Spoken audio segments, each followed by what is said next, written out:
champion de la Ligue Europa, champion de Première Ligue, champion de la Coupe du Monde des clubs, vainqueur de la Carabao Cup, vengeance de Manchester City, renaissance de Manchester United et Arsenal prétendant au titre. La saison dernière de Première Ligue a été ennuyeuse, prévisible et honnêtement difficile à regarder. Mais cette nouvelle saison ressemble à une véritable guerre ouverte. Chaque équipe est renforcée, chaque entraîneur a quelque chose à prouver. Et cette saison pourrait bien être la plus difficile que la Première Ligue ait jamais connue. Entrons dans le vif du sujet. La saison dernière a été compliquée. La Première Ligue n'a pas été à la hauteur de sa réputation et les fans l'ont ressenti. Il y a eu une évidente baisse d'excitation, de drame et d'imprévisibilité. Les chiffres le prouvent, l'audience a chuté de 10%. Et ce n'est pas juste une statistique, ce sont des spectateurs qui ont décroché parce que le spectacle ne livrait pas ce qu'ils attendaient. Liverpool a tué le suspense en s'envolant vers le titre beaucoup trop tôt, Manchester City ressemblait à l'ombre de lui-même, United était pénible à regarder, Chelsea donnait l'impression de ne même pas vouloir se battre, Arsenal s'est encore approché mais a craqué sous la pression, et Tottenham a terminé, 17e, juste au-dessus de la zone de relégation. Il n'y a pas eu de vraie course au titre, pas de rivalité féroce en haut de tableau, et beaucoup trop de grandes équipes jouaient très en dessous de leur meilleur niveau. C'est devenu prévisible. Et la prévisibilité en football tue l'excitation. Voilà exactement pourquoi les gens se sont détournés. Mais cette saison, tout a changé. Les grosses équipes se sont réveillées, elles ont corrigé leurs failles, investi intelligemment sur le marché des transferts et reviennent avec une vraie détermination. Cette fois, on pourrait bien avoir cette course haletante, tête à tête, qui nous manquait tant. Et ça commence avec les derniers champions de Première Ligue, Liverpool. Liverpool a peut-être remporté la Première Ligue la saison dernière, mais Arne Slot n'a pas été aveuglé par le trophée. Il a vu les fissures. Il savait que dépendre de Mohamed Salah chaque semaine n'était pas viable. Salah a littéralement traîné l'équipe jusqu'à la ligne d'arrivée. Darwin Núñez n'a jamais trouvé son rythme, Diogo Jota, qui aurait dû être une pièce clé de l'attaque, a été perdu dans un tragique accident de voiture, et une fois Trent Alexander-Arnold parti au Real Madrid, la défense a montré des failles évidentes. Alors Slot a agi vite et avec détermination. Il a commencé par l'attaque. Arrivée de Florian Wirtz, un milieu qui ne se contente pas de créer, mais qui marque aussi. Wirtz apporte des buts depuis le milieu, un profil que Liverpool n'avait plus depuis Coutinho. Puis Hugo Ekitike qui est arrivé, l'une des rares satisfactions offensives de Francfort la saison passée.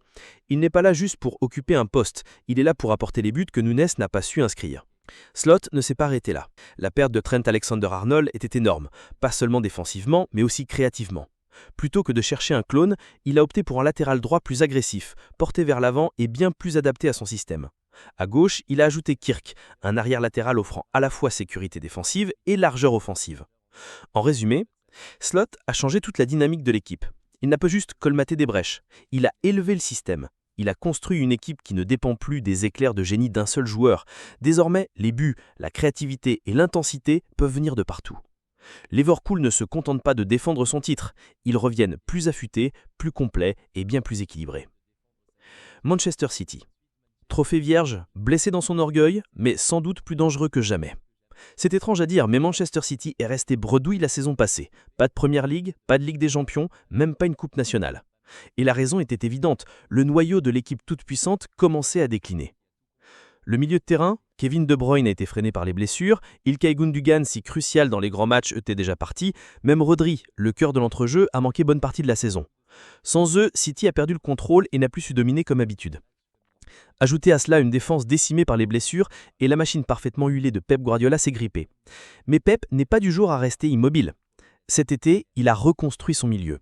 Arrivé de Ryan Cherki, doté de la vision et de la créativité de Kevin De Bruyne, mais avec des jambes plus fraîches. Tijani Reinders est venu reprendre le rôle de Gundogan avec son calme, sa percussion et ses courses dans la surface. Avec un Rodri de rebours à 100%, le milieu de City est redevenu complet, plus dynamique et plus imprévisible. En défense, ils ont également renforcé la profondeur. Fini les latéraux alignés en charnière centrale par défaut. Ils ont recruté des défenseurs rapides et physiques pour éviter les buts cadeaux qui leur ont coûté cher l'an dernier. City a chuté, mais ils ont réagi comme une équipe qui connaît la victoire et refuse d'abandonner son identité. Avec cet effectif renouvelé, impossible de les écarter de la course. Arsenal. Arsenal, autre côté, a semblé prêt dans la plupart de la saison. L'envie était visible, la structure solide, la croyance bien réelle, mais sous la pression des dernières semaines, ils ont craqué. Ce n'était pas dû à un sous-facteur. Points perdus dans des matchs qu'ils auraient dû gagner, égalisation concédée en fin de match, occasion ratée et blessure clé au mauvais moment. Liverpool en a profité pour passer devant. Mikel Arteta n'a pas perdu de temps cet été. Priorité au problème majeur, l'attaque. Il manquait un finisseur clinique, arrivée de Victor Gyökeres, attaquant pas spectaculaire mais terriblement efficace. Puis pour soulager Saka, ils ont recruté Noni Madueke, ailier rapide et percutant. Derrière, l'arrivée de Moscardo apporte agressivité et solidité pour soutenir une défense parfois fragilisée. Résultat, un effectif plus dense, capable de rester performant même avec des absents. Arsenal n'est plus juste un espoir, ils sont bâtis pour tenir toute une saison. Chelsea n'a pas brillé en championnat, mais ils ont progressé dans l'ombre. Un bon parcours en Ligue Europa Conférence et un sacre en Coupe du Monde des clubs donnaient un cap clair. Leur problème majeur, pas de vrai numéro 9 ni d'ailier gauche régulier. Cet été, ça a changé. Jamie Bynoe-Gitton s'est arrivé à gauche pour apporter percussion et largeur. Pedro et Liam Delap renforcent l'avant-attaque, Delap apportant la présence physique manquante depuis Diego Costa. Le milieu est plus organisé, la défense plus stable et l'attaque enfin capable de concrétiser. Ce n'est pas encore parfait, mais s'ils reproduisent leur forme européenne en championnat, ils peuvent viser bien plus haut que prévu. Manchester United. Saison catastrophique, 15e en championnat, finale de Ligue Europa perdue, football médiocre, et malgré tout, même entraîneur maintenu. La direction estime que le problème venait surtout de l'effectif, pas d'identité, pas de lien, manque de qualité dans les zones clés. Cet été, ils ont ciblé l'attaque, arrivée de Matheus Cunha et Brian Mbeumo. Cunha, attaquant direct et combatif, Mbeumo, vitesse, but et discipline sur l'aile. C'est un début de reconstruction, mais la marge d'erreur est faible. Tottenham. Saison 2024, cauchemardesque, 17e place, pire classement des décennies. Choc et révolte, arrivée de Thomas Frank, tacticien redoutable qui a fait de Brentford un poison pour les gros. Recrue phare, Mohamed Kudus, dynamiteur offensif arrivé de West Ham, avec Brendan Johnson plus Valicelle, Tottenham a enfin des options, les désordres est remplacé par une structure claire, l'objectif n'est plus juste de survivre, mais de viser le top 4. Les outsiders ambitieux. La Première Ligue n'est plus un top 6 mais un top 10, Newcastle, Aston Villa, Brighton et Brentford montent en puissance.